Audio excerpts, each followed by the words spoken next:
Halo teman-teman semuanya, apa kabar? Terima kasih banyak buat teman-teman semua yang gak sengaja klik video ini. Tolong ditonton video ini sampai selesai karena tidak ada yang kebetulan.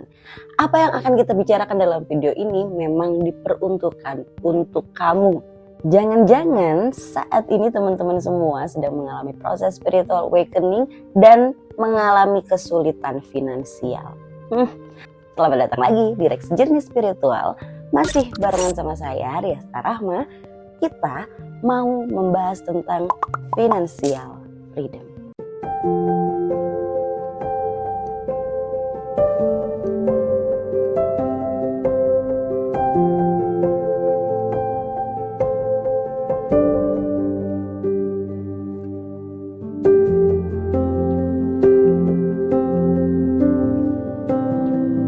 Ini salah satu hal yang sangat menarik dalam proses spiritual awakening, karena dalam perjalanan spiritual awakening kita pasti akan dihadapkan dengan permasalahan-permasalahan yang lumayan berat banget, lumayan tapi berat ya, yang dimana salah satu hal yang paling krusial itu adalah penurunan finansial. Nah, gimana sih caranya supaya kita bisa kembali untuk mendapatkan finansial yang lebih stabil seperti sebelum kita mengalami spiritual awakening, atau bahkan yang lebih dari sebelum kita mengalami spiritual awakening. Ketika ini semua berhubungan dengan spiritual awakening, hal yang butuh kita ingat dan jangan pernah dilupakan adalah tujuan dari spiritual awakening itu sendiri. Kenapa kita sampai harus mengalami spiritual awakening? Kalau misalkan teman-teman belum nonton, aku udah bikin nih video tentang spiritual awakening dan juga ada fase-fase dalam proses spiritual awakening. Jadi teman-teman boleh tonton dulu video itu, abis itu balik ke sini. Memang sangat menyeramkan ya teman-teman kalau kita udah ngomongin tentang permasalahan finansial. Ini adalah permasalahan yang sangat serius karena ketika kita mengalami penurunan finansial, biasanya ini bikin orang melakukan apapun ya supaya dia bisa bertahan hidup. Tapi ini ada beberapa hal yang butuh teman-teman notice sih. Banyak orang melakukan segala macam cara hanya untuk mendapatkan uang dengan alasan bertahan hidup. Ketika kita mengalami proses spiritual awakening, konsep berpikir kita ini harus benar. Pernah gak sih terpikirkan oleh kita? Kenapa kita sampai berpikiran bahwa kalau kita nggak punya uang, kita tidak bisa hidup? Ini yang menjadi salah satu kendala dalam proses spiritual awakening, terutama untuk mengembalikan kemampuan finansial kita. Karena kita berusaha bertahan hidup, tapi nyarinya uang. Karena kalau misalkan kita bilang untuk survive, untuk bisa bertahan hidup, dalam proses spiritual awakening, bayangannya kayak gini. Bayangkan teman-teman saat ini tidur di kamar teman-teman seperti biasa. Lalu ketika teman-teman bangun di keesokan harinya, ternyata teman-teman bangun di tengah-tengah hutan belantara tanpa sehelai benang sedikit pun, tanpa apapun. Apa yang kira-kira akan teman-teman lakukan detik itu ketika teman-teman buka mata? Kaget. Pasti dong. Hah? Kenapa aku ada di sini tiba-tiba? Gak pakai baju, gak pakai apa-apa. Aku nggak punya apa-apa dan di tengah hutan belantara. Ketika teman-teman mengalami proses spiritual awakening, bayangannya seperti itulah apa yang jiwa kita alami. Jiwa kita bakal kaget, jiwa kita bakal takut, meronta-ronta, pengen balik lagi ke kehidupan yang sebelumnya. Karena tiba-tiba teman-teman tersesat di tengah hutan belantara, perubahan besar-besaran, gede-gedean. Kita bingung kita harus mau ngapain. Ya coba bayangin aja, kalau misalkan kayak begitu, apa sih yang bakal teman-teman lakukan pertama kali? Aku tebak ya, pastinya kalian akan melihat ada apa ini di sini, di sekeliling kayak gimana. Teman-teman akan mempergunakan indera penglihatan terlebih dahulu di awal untuk melihat ini tuh harusnya aku kemana nih. Kalau misalkan nggak ketemu apa-apa, apa yang akan teman-teman lakukan? Mendengarkan, ya nggak sih? Ngedengerin nih, di mana ya? Ada suara di sebelah mana ya? Kota itu di mana ya? Atau sungai di mana ya? Karena aku haus. Tapi kalau misalkan juga nggak kedengeran ada suara apapun, kita bakal kayak gimana? Survival. Pastinya teman-teman bakal nyium nih di sini ada makanan yang bisa dimakan apa enggak ya, ini daun-daunan ini beracun atau enggak ya, aku bisa survive enggak di hutan ini, sebelum pada akhirnya kalian menemukan jalan keluarnya nanti. Tapi bayangannya spiritual awakening tuh kayak gitu. Jadi ketika kita ingin keluar dari proses spiritual awakening yang sangat menakutkan itu, apa yang harus kita lakukan? Pergunakan indera-indera kalian dengan sangat baik. Pergunakan mata kita untuk melihat pesan-pesan dari semesta, hidung kita, telinga kita, lidah kita, kulit kita, rasakan ada pesan-pesan apa dari semesta ini. Jangan langsung pengen dapat pesan dari semesta lewat third eye atau lewat sixth sense. Pergunakan dulu indera-indera panca indera kita. Sedikit tambahan lagi, kita ini punya 5 indera di dalam tubuh fisik kita dan juga 2 indera di dalam tubuh spiritual kita, yaitu sixth sense dan seventh sense. Sixth sense ini adalah pemikiran kita, seventh sense adalah perasaan kita. Kemarin aku bikin video tentang 5 kunci dalam berspiritual, teman-teman coba cek dulu di situ. Karena di sana aku menjelaskan bahwa intuisi ini akan memberikan tanda melalui pikiran, di mana itu adalah sixth sense, dan juga melalui perasaan yang di mana itu adalah seventh sense.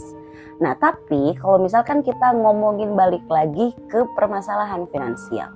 Permasalahan finansial ini adalah permasalahan kehilangan power di dunia fisikal atau di dunia material. Ketika kita ingin melakukan sesuatu untuk memperbaiki itu, kita butuh mempergunakan 5 indera yang ada di dalam tubuh fisik dulu. Kita butuh dengan peka melihat apa saja di sini yang kira-kira bisa kita lakukan atau mulai mendengarkan. Teman-teman bisa mulai untuk mendengarkan orang-orang yang sudah lebih berpengalaman dalam perjalanan spiritual awakening. Teman-teman pun bisa menggunakan indera-indera yang lainnya di dalam tubuh fisik kita untuk melihat tanda-tanda. Nah, memangnya pentingnya apa kita kok harus melihat tanda-tanda itu? Emang itu tanda-tanda apa? Jadi tanda-tanda itu ibaratnya adalah rambu-rambu yang akan mengarahkan kita untuk melakukan sesuatu di saat ini agar kita bisa mencapai misi hidup kita. Jadi untuk mencapai misi hidup itu kita nggak bisa langsung ngeliat langsung ke masa depan. Nggak bisa kayak gitu, karena ketika kita belajar spiritual itu kita butuh fokus pada saat ini atau fokus on now. Jadinya kita butuh memperhatikan setiap hal yang ada di sekeliling kita, menggunakan panca indera kita dan lakukan sesuatu yang harus dilakukan saat ini, mulai dari saat ini. Ketika saat ini sudah jadi besok akan ada lagi tanda yang harus dilakukan. Tapi kuncinya ini tuh harus step by step, fokus di saat ini. Kita melakukan sesuatu saat ini, nanti itu akan mengarahkan menuju ke misi hidup kita yang seharusnya, yang nantinya itulah pekerjaan yang harus kita lakukan, misi hidup di dalam kehidupan kita dari alam semesta ini, yang nantinya ketika kita bekerja mengerjakan misi hidup kita, itu akan membuat kita untuk bisa mendapatkan financial freedom. Jadi untuk mengembalikan finansial kita menjadi baik lagi, apa yang harus kita lakukan? Ganti pekerjaan kita dengan pekerjaan yang sesuai dengan misi hidup kita. Nanti aku bakal bikin video tentang apa itu misi hidup dan perbedaannya dengan tujuan hidup. Nanti bisa teman-teman cek apa sih yang disebut dengan misi hidup. Nah, tapi balik lagi ke finansial. Kenapa aku harus menjalankan misi hidupku? Ketika kita menjalankan misi hidup itu sama artinya dengan kita bekerja untuk Tuhan. Kita bekerja kepada Tuhan. Bos kita ini Tuhan. Dan Tuhanlah yang maha memberikan rezeki kepada kita, itu cuma Tuhan. Gak ada yang lainnya. Jadi ketika teman-teman kesulitan finansial dalam spiritual awakening, jangan malah datengin ke dukun. Mending kalau ternyata dukun itu menjadi dukun karena itu misi hidupnya. Tapi kalau misalkan aji mumpung aja, atau misalkan ya cari yang gampang aja, nipu-nipu orang. Nah ini juga yang butuh teman-teman lihat ketika teman-teman mau mencari guru spiritual ataupun para healer. Carilah yang memang mereka melakukan itu karena mereka melaksanakan misi hidup mereka, bukan untuk bisnis, bukan untuk nolong orang katanya, atau bukan karena untuk ya kepuasan hati mereka, tapi karena mereka menjalankan misi hidup mereka. Tanda-tanda orang yang menjalankan misi hidup mereka, mereka akan bahagia secara spiritual, mereka damai, mereka tenang, mereka penuh cinta kasih, dan mereka tidak kesulitan finansial.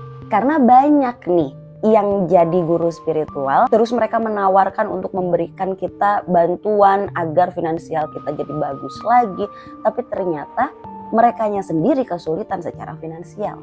Tandanya itu bukan misi hidupnya mereka, dan ketika itu bukan misi hidupnya mereka, semesta tidak merestui itu. Mereka seharusnya melakukan misi yang lain. Jadi mereka pun tidak akan dengan sepenuh hati, nggak akan benar-benar paham tentang spiritual, dan malah takutnya menyesatkan teman-teman semua. Jadi balik lagi, kalau untuk menyelesaikan permasalahan finansial kita butuh untuk menemukan misi hidup kita kemana.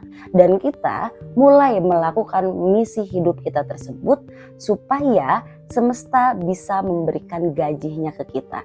Semakin lama kita menunda untuk melakukan misi hidup kita, semakin lama teman-teman dapat gaji dari Tuhan. Tapi semakin cepat dan semakin baik kita melaksanakan tugas dari semesta itu sendiri, semesta akan memberikan gaji yang sangat besar untuk teman-teman semua. Nah, gajinya kayak gimana?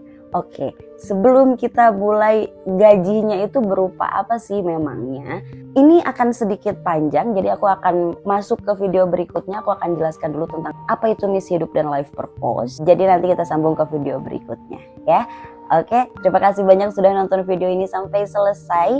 Jangan kemana-mana dulu, lanjutin ke next video. Karena kalau teman-teman cuma nonton sampai di sini aja, teman-teman bakalan pusing dengan video kali ini.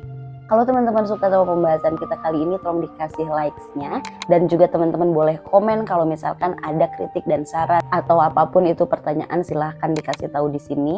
Dan yang paling penting buat teman-teman yang pertama kali masuk ke channel Rextiri Spiritual yang belum subscribe, boleh aku minta keikhlasannya untuk subscribe channel ini. Sekali lagi terima kasih banyak, kita ketemu di video berikutnya. Dadah!